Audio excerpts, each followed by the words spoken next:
आज या ठिकाणी उद्याच्या 20 तारखेला होणाऱ्या महाराष्ट्राच्या विधानसभेच्या निवडणुकीच्या निमित्तानं आपण इथं प्रचाराचा शुभारंभ प्रथेप्रमाणे घेतलेला आहे। निवडणुका जाहीर झाल्या आणि निवडणुका जाहीर झाल्यानंतर सर्व राज्यामध्ये याची उत्सुकता होती की आज उमेदवारी अर्ज मागे घेण्याच्या दिवशी काय होणार आणि राज्यामध्ये महाविकास आघाडीच्या माध्यमातून आपण सर्वजण सामोरं जातोय। आपणा सर्वांना कल्पना आहे की लोकसभेची निवडणूक झाली। महाराष्ट्रामध्ये लोकसभेच्या 48 जागा आहेत आणि भारतीय जनता पक्षानं एक घोषणा केली की आम्ही 48 पैकी 45 जागा या त्या ठिकाणी निवडून देणार आणि तशा प्रकारचा प्रचार होत असताना लोकसभेचं मतदान झालं। आपण पाहिलं असेल की ज्यांना 45 पार जागा 48 पैकी पाहिजे होत्या त्यांना 17 जागा मिळाल्या। त्यापैकी आपली जागा ही निवड एका चुकीच्या चिन्हामुळे त्या ठिकाणी थोडक्यामध्ये शशिकांत शिंदे साहेबांचा पराभव त्या ठिकाणी झाला। त्याचप्रमाणे मुंबईमधली एक जागा फक्त 48 मतांनी त्या ठिकाणी निवडून आणली गेली, नाहीतर हे 15 थांबले असते। आणि एकंदर राज्याचं चित्र जे आहे ते राज्याचं चित्र महाविकास आघाडी, आदरणीय पवार साहेब, सोनियाजी गांधी, राहुल गांधी, उद्धवजी बाळासाहेब ठाकरे, त्याचप्रमाणे शेतकरी कामगार पक्ष, समाजवादी पक्ष या सर्वांच्या बरोबर आहे हे त्यांच्या लक्षामध्ये आलं आणि काही निर्णय त्यांनी घाई गडबडीने त्या ठिकाणी घेतले। राज्यामध्ये शिंदे फडणवीस सरकार त्या ठिकाणी चालू होतं, मेजॉरिटी पूर्ण झालेली होती, पण असं असताना सुद्धा निवड लोकसभेला जादा जागा मिळावी यासाठी अजितदादा पवार आणि त्यांच्या सहकाऱ्यांच्यावर 25 जून 23 रोजी भोपाळ येथे एक आरोप करण्यात आला की महाराष्ट्रामध्ये 70,000 कोटीचा घोटाळा आहे, राज्य बँकेमध्ये घोटाळा आहे आणि 2 जुलैला त्याच मंडळींना शासनामध्ये त्यांनी त्या ठिकाणी सामावून घेतले। कशासाठी? तर निव्वळ सत्ता मिळावी यासाठी। देशामध्ये काय घडलं की देशामध्ये शेवटी ज्यांना 400 पार पाहिजे होते, ज्यांना संविधान बदलण्यासाठी 400 पार पाहिजे होते, त्यांना आंध्र प्रदेश आणि बिहारची मदत घ्यावी, नितीश कुमार आणि चंद्राबाबू नायडू यांची मदत घ्यावी लागली आणि त्यांच्या माध्यमातून शासन स्थापन केलं। आज सर्व राज्यामध्ये अतिशय चांगल्या प्रकारचं वातावरण या महाविकास आघाडीला आहे। आपण सर्वांनी मला नेहमी साथ आणि सहकार्य केलेलं आहे आणि त्या माध्यमातून 19च्या निवडणुकीमध्ये आदरणीय पवार साहेबांनी माझ्यावर या राज्याचं सहकार व पणन विभाग आणि जिल्ह्याचे पालकमंत्री म्हणून जबाबदारी दिली आणि त्या काळामध्ये काही विकास कामं आपण चांगल्या प्रकारची करू शकलो। 1.5 वर्ष कोरोनाचा काळ झाला आणि ही सगळी कामं करत असताना 1.5 वर्ष झाल्यानंतर खऱ्या अर्थानं गती मिळाली, परंतु मध्यंतरी आपल्याला मंत्रिपद त्या ठिकाणी सोडावं लागलं आणि त्यामुळे काही विकास कामं ही आपली अपूर्ण राहिली आणि येत्या काळामध्ये या चव्हाण साहेबांच्या विचाराच्या मतदारसंघाची गती अधिक करण्यासाठी आपण सर्वांनी सहकार्य देणं अपेक्षित आहे। मी या कराड उत्तर मतदारसंघाला अतिशय मनापासून या ठिकाणी साष्टांग असा नमस्कार घालतो की ज्यावेळेस पवार साहेबांना सोडून अनेक सहकारी त्या ठिकाणी निवडून गेले, त्यावेळी आपण सर्वांनी आदरणीय पवार साहेबांच्यावर राहण्याचा निर्णय घेतला। कराड उत्तर मधले एकही व्यक्ती, एकही कार्यकर्ता त्या ठिकाणी या विचारापासून बाजूला गेला नाही आणि तो विचार पुढे नेण्याची भूमिका आपण त्या ठिकाणी घेतली आणि याचं एक मूर्तिमंत उदाहरण आदरणीय पवार साहेब ज्यावेळेस आले कराडला 3 जुलैला, त्यावेळी आपण सर्वांनी प्रचंड उपस्थित दाखवून त्या ठिकाणी दाखवून दिलं। त्याचप्रमाणे आपण शिवस्वराज्य यात्रा उमरेला घेतली, त्यावेळेला आपण चांगला प्रतिसाद दिला। महिलांचा मेळावा आपण कारखान्यावर घेतला, त्यालाही चांगल्या प्रकारचं सहकार्य सर्व महिला वर्गानं त्या ठिकाणी दिलं। त्याचप्रमाणे जर आपण बघितलं तर आपला अर्ज भरत असताना आपण सर्वजण प्रचंड अशा संख्येने त्या ठिकाणी आलो। या मतदारसंघाला एक संस्कृती आहे, पुरोगामी विचारानं चव्हाण साहेबांच्या, पवार साहेबांच्या विचारानं जात असताना बेरजेचं राजकारण करण्याची भूमिका आणि कोणताही संघर्ष न करता मतदारसंघाचा विकास करावी भूमिका आहे। उमेदवारी अर्ज दाखल करत असताना आपण रिसर परवानगी घेतली, परंतु आपल्याला त्या ठिकाणी वेळ झाला, वेळ का झाला आपण त्या ठिकाणी पाहिलेला आहे, पण अतिशय संयमानं आपण त्या प्रसंगाला सरून सामोरं जाऊ. कारण शेवटी निवडणुका येतात जातात, प्रत्येक निवडणूक ही लोकांना त्या ठिकाणी लोक शिक्षणाचं काम देत असतात. खऱ्या अर्थानं या महाराष्ट्राचा विचार, या मतदारसंघाचा विचार कसा राहणार हे अतिशय महत्वाचं आहे आणि त्या दृष्टीनं आपण सर्वांनी अतिशय मोलाचं सहकार्य दिलेलं आहे. आजही आपण या ठिकाणी प्रचाराचा शुभारंभ इथं केला. जरा बाजूचा आवाज मागचा थोडा कमी करता का? आजही आपण त्या ठिकाणी जर पाहिलं तर प्रचाराचा शुभारंभ करत असताना कराड उत्तरच्या कानाकोपऱ्यातून आपण सर्व या ठिकाणी स्वतःहून या ठिकाणी आला. हे कशाचं लक्षण आहे तर आपण निर्णय घेतलेला आहे की आपण पुरोगामी विचाराने पुढे जायचं आहे, महाविकास आघाडीचं शासन या राज्यामध्ये आणायचं आहे आणि त्यासाठी आपण सर्वांनी निश्चय केला. आपल्याला फक्त काळजी घ्यायची आहे की आपण गर्दी जमते, लोक येत आहेत म्हणून आपण गाफील राहता कामा नये. कारण निवडणुकीमध्ये अलीकडे शास्त्रच बदललेलं आहे. म्हणजे निव्वळ काहीतरी वल्गना करायच्या, काहीतरी खोटी आश्वासनं द्यायची, जे कायद्यानं आपल्याला करता येत नाही अशा प्रकारचं काही कामं त्या ठिकाणी केली असं दाखवायचं. कारण शेवटी कायद्यानं आमदार हा त्या मतदारसंघाचा प्रमुख असतो आणि तो शासकीय योजना आणत असतो. तो शासकीय पाणी पुरवठा योजना असेल, अन्य योजना असेल तो त्या ठिकाणी आणत असतो.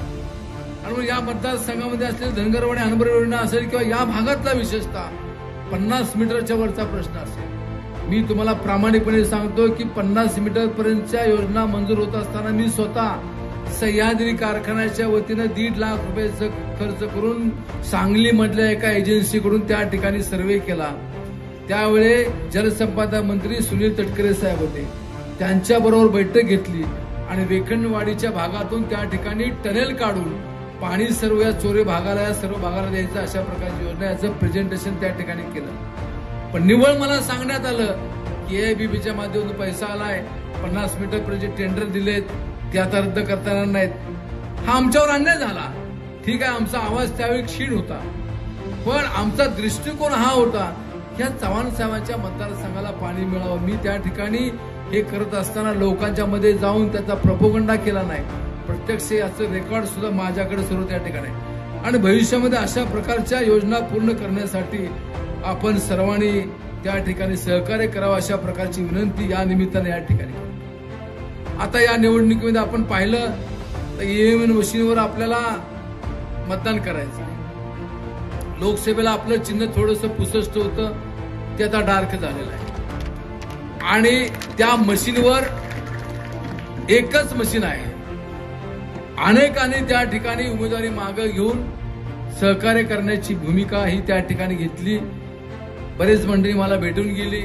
आज संतोष श्वेता पहलवान या ठिकाणी आलेले आहेत. त्यांच्या मनामध्ये त्या ठिकाणी त्यांनी भरलं, लोकशाहीमध्ये प्रत्येकाला उभा राहायचा अधिकार आहे, पण त्यांनी सांगितलं की मी आपल्या या विचारापासून दूर जाणार नाही. आणि त्यांनी त्या ठिकाणी उमेदवारी आज मागे घेतला आणि आपणा सर्वांना जाहीर पाठिंबा दिला. एक त्या भागामध्ये सुरली परिसरामध्ये काम करत असताना त्यांनी सर्व भागामध्ये त्यांनी जो उल्लेख केला, गोष्ट खरं आहे, ते मोटरसायकलनं मला 9 साली सकाळी भेटायला होते. अनेक कार्यकर्ते आलेले होते, पण कालांतरानं त्या ठिकाणी हा विचार कधी त्यांनी त्या ठिकाणी सोडला. आज काय झालेलं आहे की आज असा एक प्रकार घडलेला आहे की महाराष्ट्रामध्ये आपण पाहतो की उमेदवारी अर्ज दाखल करत असताना आबांचे चिरंजीव रोहित पाटील यांनी उमेदवारी अर्ज दाखल केला. त्यांच्या नावाचे काही उमेदवार उभे केले.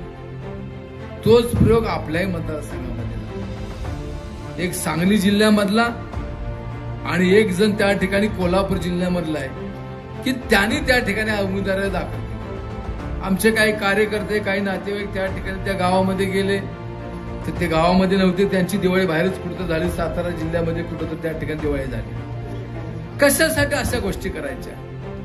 आता इथं एक आमच्या मंगळवारपेठेतले आलेले ग्रस्त तरुण कार्यकर्ता, उठ रे मला नाव घेत नाही तुझं पण उठतो, हे नावाचं साधर्म्य आहे त्या ठिकाणी. जे समोरचे उमेदवार आहेत त्यांच्या नावाचं साधर्म्य असले, तो माझ्या मागे लागला मी अर्ज भरतो. आम्हाला असे अजून 10 उभे करता आले असते, पण राजकारणामध्ये विचारानं राजकारण करायचं असतं. चिडीचं किंवा रडीचं राजकारण त्या ठिकाणी करायचं नसतं. निवडणुका येतात जातात, या गोष्टी त्या ठिकाणी खरंय. पैसा येतो जातो, असं म्हणतात की लक्ष्मी चंचल असते. पैसा आल्यानंतर कैफ जिरला पाहिजे, त्या ठिकाणी त्याचा वापर कसा करायचा हे त्या ठिकाणी कळलं पाहिजे. ठीक आहे, तो त्यांचा विषय त्या ठिकाणी आहे. टीका कुणावर करावी हा माझा विषय त्या ठिकाणी कधी राहिलेला नाही. आणि मी एवढंच सांगतो की आपण राज्यामध्ये महाविकास आघाडी शासन जर दिलं तर आम्ही निश्चित चांगल्या प्रकारचं काम, ज्या योजना सुरू आहेत मी तुम्हाला स्पष्टपणे सांगतो, संजय गांधी स्वावलंबन योजना असेल, जवाहर योजना असेल, पूर्वीच्या सरकारच्या योजना, या योजना कुठल्याही सरकारनं बंद केल्या नाहीत. म्हणून ही जी योजना त्या ठिकाणी लाडकी बहीण सारखी योजना आहे, त्या योजना सुद्धा त्या ठिकाणी बंद करण्यात येणार नाहीत. त्या योजना सुद्धा त्या ठिकाणी चालू राहणार आहेत. आपण कैलास शशी चव्हाण साहेबांच्या विचाराची पाठराखण करतो. या महाराष्ट्राची निर्मिती झाल्यानंतर आदरणीय यशवंतराव चव्हाण साहेबांनी प्रतापगडावर 30 नोव्हेंबर 1957 रोजी छत्रपती शिवाजी महाराजांचा एक अश्वारूढ पुतळा उभा केला की जो पुतळा समुद्र सपाटीपासून जास्त उंच आहे. प्रतापगडावर प्रचंड असा त्या ठिकाणी पाऊस पडतो, वारं असतं आणि एवढं असताना सुद्धा तो पुतळा आजही दिमागात उभा आहे. पण मालवणची जागा भारतीय जनता पक्षाला मिळणार नाही म्हणून छत्रपती शिवाजी महाराजांचा एक पुतळा त्या ठिकाणी उभा करण्यात आला, एक स्मारक उभं करण्यात आलं. आणि दुर्दैवानं त्या ठिकाणी कोसळलं. राग आला लोकांनी टीका केली. ही मंडळी काय म्हणली की यात राजकारण आणू नका, हे राजकारणाचा विषय नाही, हे वाऱ्यानं पडलं. शेजारच्या नारळ झाडावरचा नारळ पडला नाही आणि पुतळा त्या ठिकाणी कसा पडला. माझा काही पुतळे उभा करण्यामध्ये माझा त्या ठिकाणी संमत आलेला आहे. पुतळा कसा असावा, त्याची जाडी किती असावी, ब्रॉन्झचं त्या ठिकाणी मिश्रण किती असावे याचे निकष ठरलेले आहेत. कारण शेकडो वर्ष हा पुतळा त्या ठिकाणी राहिला. पण निवड राजकारणासाठी काही कामं या मंडळींनी त्या ठिकाणी केलं. या मंडळींना आपण जाब सुद्धा त्या ठिकाणी विचारला पाहिजे की तुम्ही आमच्या छत्रपती शिवाजी महाराजांचा निव्वळ राजकारणासाठी वापर का करता. त्यांच्या विचारांना आपल्याला पुढे जायचं आहे. अरबी समुद्रामध्ये स्मारक उभं करण्यासाठी फार डौलामध्ये कार्यक्रम केला. आज काय परिस्थिती आहे, आज त्या ठिकाणी कुठल्याही प्रकारचं काम हे त्या परिसरामध्ये झाले नाही. आणि म्हणून आपण अशा प्रकारचं सरकार जर त्या ठिकाणी काम करत असेल तर त्याला त्या ठिकाणी वेळीच आपण दूर केलं पाहिजे. संविधानाचा बचाव करण्यासाठी सुद्धा ही निवडणूक महत्वाची आहे. तुम्ही म्हणाले की लोकसभेला 400 पार पाहिजे होते, असं नाही. विधानसभेच्या आमदारांमधून सुद्धा राज्यसभेमध्ये त्या ठिकाणी खासदार निवडून जातात आणि राज्यसभेमध्ये यांचं बहुमत नाही. यांचं बहुमत जर आलं तर हे कायदा पारित करून त्या ठिकाणी डॉक्टर बाबासाहेब आंबेडकरांची घटना सुद्धा बदलतील एवढं धाडस या मंडळीचं त्या ठिकाणी. आज महागाई काय आपण त्या ठिकाणी पाहतो. ठीक आहे, त्या ठिकाणी काही जरूर योजना किंवा काही घोषणा केल्या जातात. मी तुम्हाला सहज माहितीसाठी म्हणून सांगतो की आपण दैनंदिन जीवनामध्ये सरकारला टॅक्स किती देतो. आपण जर त्या ठिकाणी तांदूळ, आटा, डाळी, खाद्यतेल, रासायनिक खतं घेतली, 100 रुपयाची आपण घेतली तर 5 रुपये त्या ठिकाणी सरकारला टॅक्स रूपाने दिले जातात. चहा, कॉफी, मसाले आपण घेतले तर त्याला 12% जीएसटी आहे. म्हणजे 100 रुपये मधले 12 रुपये त्या ठिकाणी सरकारला टॅक्स रूपाने जातात. सकाळी उठल्यानंतर आपण पेस्ट घेतो, साबण आहे, त्याच पद्धतीनं घरगुती वस्तू आहेत, भांडी, स्टीलचे पाईप आहेत, अपंगाची गाडी आहे, चॉकलेट आहेत, कॅन्डीज आहेत, त्याच पद्धतीनं वाहनाचा विमा आहे, कार खरेदी आहे, इलेक्ट्रिक मोटर आहे, जनरेटर आहे, प्रिंटर आहे, हेल्मेट आहे, शेतीची कीटकनाशक आपण वापरतो, चष्म्याची फ्रेम वापरतो, फाउंटेन पेन वापरतो, त्याला 18% जीएसटी आहे. म्हणजे 100 रुपयातले 18 रुपये गेले सरकार. 28% जीएसटी कशाला आहे. आपण त्या ठिकाणी शेव्हिंग क्रीम घेतलं, रेझर घेतलं, लिक्विड सोप घेतला, डिटर्जंट घेतलं, पेंट वॉर्निश घेतलं, जरा परिस्थिती बरी झाली, आपण घर बांधायचं म्हणलं, सिमेंट घ्यायचं म्हणलं तर 100 रुपये मधले 28 रुपये त्या ठिकाणी टॅक्स रूपाने जातात. घरामध्ये टीव्ही घेतला, फ्रीज घेतला, वॉशिंग मशीन घेतलं तरी त्याला सुद्धा त्या ठिकाणी 28% एवढा जीएसटी आपल्याला द्यावा लागतो. आपण शेतीसाठी ट्रॅक्टर घेतो, ट्रॅक्टर घेतला तर त्याला 28% जीएसटी द्यावा लागतो. आणि एका उद्योगपतीने जर एखाद्या विमान, हेलिकॉप्टर घेतलं त्याला जीएसटी 5%. म्हणजे दैनंदिन वापराच्या गोष्टीसाठी एवढा मोठी रक्कम आपल्याकडून त्या ठिकाणी काढली जाते आणि रुपया त्या ठिकाणी महसूल रूपाने येतो आणि तो जातो कसा याचा विचार सुद्धा करण्याची गरज ही त्या ठिकाणी आहे आणि त्या दृष्टीनं आपण सर्वांनी विचार हा करणं आवश्यक आहे. आज महाराष्ट्रामधले वेदांता फॉक्सॉन असेल अनेक प्रकल्प आज महाराष्ट्राच्या बाहेर गेले. का हो गुजरातला का जातात हे? परवा मी त्या ठिकाणी पुण्याला एक मेळावा घेतला. दरवर्षी दर इलेक्शनला घेतो. 14 साली घेतला, 19ला घेतला, 24ला घेतला. 19चा मेळावा झाला, 24चा परवा मेळावा झाला, फार मोठा मेळावा झाला. तिथं सुजित पाटील आले. त्यांनी सांगितले की 62 साली आदरणीय यशवंतराव चव्हाण साहेबांनी इथे टेल्कोसाठी जागा दिली. ती जागा दिल्यानंतर त्या जागेवर टेल्कोनं वाहनं निर्माण करण्याचा, माल वाहतुकीचे वाहनं उभं करण्याचा प्रकल्प उभा केला. नंतर सैन्य दलासाठी आवश्यक असणारे ट्रक, मोठमोठे लेलेंडर त्या ठिकाणी निर्माण झाले. आमच्या हाताला काम मिळालं. आमच्या हातातली कला त्या ठिकाणी गेली. आमची आर्थिक परिस्थिती सुधारली. आम्ही इथं प्लॉट घेतले, जागा घेतल्या, आम्ही राहिलो. आम्ही काही लोकांनी लहान इंडस्ट्री टाकली. पुन्हा टाटाने त्या ठिकाणी वाहन उद्योगामध्ये कारमध्ये पदार्पण केलं. त्यामध्ये सुद्धा मोठी क्रांती केली. त्याच पद्धतीने हिंजवडीला आयटी पार्क आदरणीय पवार साहेबांच्या संकल्पनेतून त्या ठिकाणी उभा राहिला. हिंजवडीचा आयटी पार्क जिथं आहे त्या ठिकाणी संत तुकाराम सहकारी कारखान्याचं भूमिपूजन आदरणीय पवार साहेबांच्या हस्ते झालं. पवार साहेबांनी कुदळ मारली आणि भाषण केलं आणि त्यांनी सांगितलं की इथं कारखाना होणार नाही. लोक विचार करायला लागले की असं का? साहेबांनी सांगितलं की इथं आयटी पार्क होईल. इथं महाराष्ट्रातल्या लाखो मुलांना मुलींना चांगल्या प्रकारचं त्या ठिकाणी सर्व्हिस मिळेल. हा कारखाना इथून 15-20 किलोमीटर दूर होईल. तो कारखाना तिथं झाला, आयटी पार्क झाला हिंजवडीला. त्याच्या माध्यमातून सुद्धा अनेकांना रोजगार त्या ठिकाणी मिळाला. आणि एवढं चांगल्या प्रकारचं या राज्यामध्ये वातावरण असताना आज प्रकल्प महाराष्ट्राच्या बाहेर आणि विशेषतः गुजरातला नेण्याचं काम ही मंडळी करतायत. आणि याचा विचार सुद्धा आपण सर्वांनी करणं हे त्या ठिकाणी आवश्यक आहे. परवा जो मेळावा झाला त्या मेळाव्याला आपल्यापैकी आपले नातेवाईक, आपले मित्र परिवार फार मोठ्या संख्येने आले होते. मी विचार केला की एवढ्या उत्साहाने लोक का आले? तर त्याच्या अगोदर आपल्या विरोधी लोकांनी मेळावा घेतला आणि त्यांनी तिथं भाषण केलं. ते असं म्हणले की ही आरपारची लढाई आहे. ही लढाई विचाराची आहे, ही आरपारची लढाई नाही. चव्हाण साहेबांचा, आदरणीय पवार साहेबांचा विचार पुढे नेण्यासाठी ही त्या ठिकाणी लढाई आहे आणि तो विचार आपल्याला पुढे न्यायचा आहे. लोकशाहीमध्ये निवडणुका होतील, लोक येतील जातील, अनेक विचाराचे लोक येतील, पण जो विचार आदरणीय यशवंतराव चव्हाण साहेबांनी दिलाय तो विचार पुढे नेण्यासाठी आपणा सर्वांच्या सहकार्याची गरज आहे.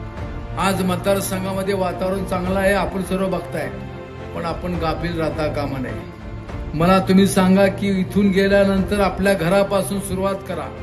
आपल्या घरामध्ये आपल्या माता भगिनींना, आपल्या पत्नींना, आपल्या शेजाऱ्यांना, भगिनींना सांगा की या ठिकाणी महाविकास आघाडीचे उमेदवार पाटील बाळासाहेब उर्फ शामराव पांडुरंगे आहेत. त्यांचं नाव 1 नंबरला आहे आणि त्या नावा पुढचं बटन दाबून आपण त्या ठिकाणी मला पुन्हा एकदा आपली सेवा करायची संधी द्यावी अशा प्रकारची विनंती या ठिकाणी करतो. सुरुवात घरात न करायची आणि मग पुन्हा शेजारी पाजारांना सांगायचं.